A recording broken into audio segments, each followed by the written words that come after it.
Existe uma história secreta contada em códigos encravados, que somente pessoas escravizadas no século XIX conseguem entender. Uma delas está nesse cachimbo aqui. Você pode pensar em cachimbos só como objetos para fumo ou peças feitas de barro, mas esse daqui está ligado com a revolta dos malês, escarificações faciais e a história pessoal de seus líderes. Bora decodificar por que criaram uma linguagem oculta nas piteiras do século XIX, usadas como resistência no período da escravidão? Antes de chegar no cachimbo, precisamos entender a Bahia em 1835. Nessa época, a Bahia foi palco de uma das mais notáveis revoltas de escravizados no Brasil, a Revolta dos Malês.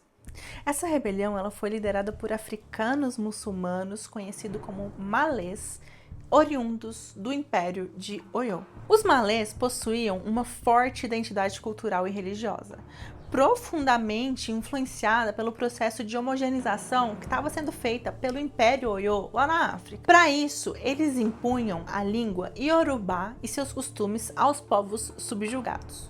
O objetivo dessa homogeneização era facilitar o controle e a governança, promovendo a coesão interna do império. Com essa estratégia, eles buscavam diminuir as diferenças culturais e étnicas que poderiam gerar algum tipo de conflito. Ou seja, eles queriam unificar a identidade cultural. Dentre essa identidade cultural, temos as escarificações.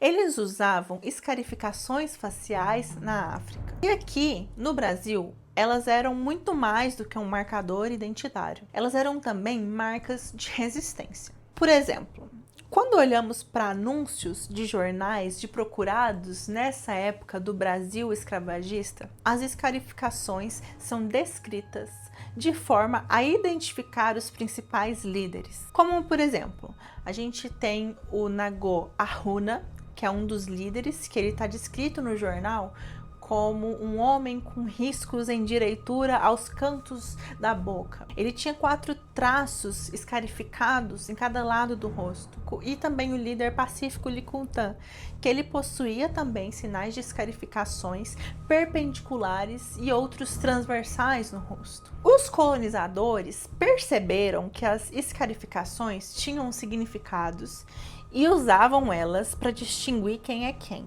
E eles não estavam errados, porque as escarificações realmente são carregadas de significados. Elas são marcadores identitários profundamente enraizados nas culturas africanas. Elas servem para indicar filiação étnica, status sociais, marcos importantes na vida de um indivíduo e até mesmo sobre alianças étnicas, tribais.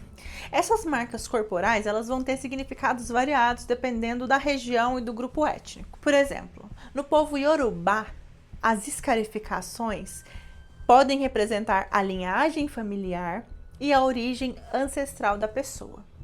Já no Sudão do Sul, entre os Dinka, as escarificações na testa e no corpo são sinais de bravura e de beleza. Voltando para a Bahia, especialmente para Salvador e regiões próximas, onde houve a maior concentração de africanos provenientes do território iorubá, que tem como traço cultural essas escarificações. Principalmente durante a primeira metade do século XIX, grupos de africanos identificados como nagôs, eles criaram comunidades bem definidas, com linguagens e símbolos compartilhados. E em 1835 eles lideraram a revolta que buscava a libertação e o fim da opressão escravocrata. Mas a revolução foi rapidamente sufocada pelas autoridades coloniais. Essas revoltas eram ruins para os colonizadores.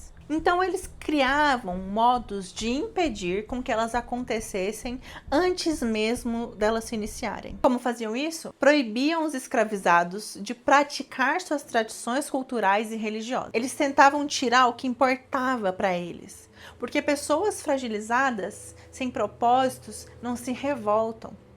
Dentre essas coisas, claro, as escarificações, que os colonizadores identificavam como sinal de liderança. Quando as revoltas africanas falhavam e eram brutalmente reprimidas pelas autoridades coloniais, os descendentes de africanos eram proibidos de manifestar suas culturas.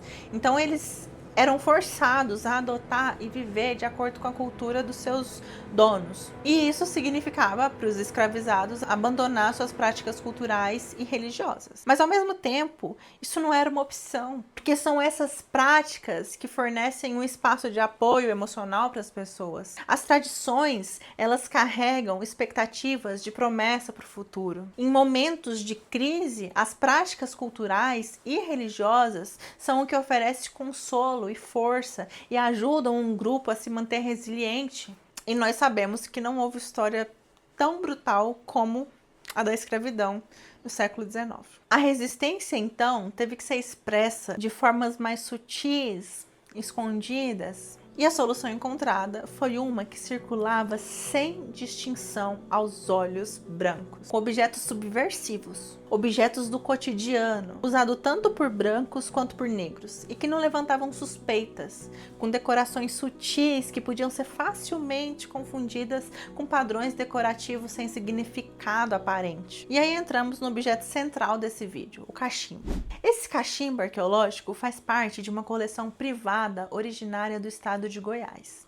E ele foi analisado por Souza e Agostini em 2012. Eles perceberam que este objeto é um cachimbo antropomorfo, tem a forma de um rosto humano com decorações incisas abaixo dos olhos e bochechas. E perceberam que povos africanos de Yoruba escarificavam o rosto com linhas e que esse objeto foi feito por descendentes africanos que estavam nesse contexto aí de escravidão. Daí eles ligaram os pontos. Esse cachimbo não foi apenas um objeto de uso cotidiano, mas ele foi um símbolo profundo da resistência cultural dos escravizados. E nós vimos que escarificações têm mensagens, elas significam algo. Como os escravizados eram frequentemente impedidos de rememorar sua própria cultura, como uma forma de resistência, eles começaram a incorporar seus símbolos culturais em objetos comuns, como cachimbos, para passar despercebido pelos colonizadores. O que os olhos não veem, o coração não sente, não é mesmo?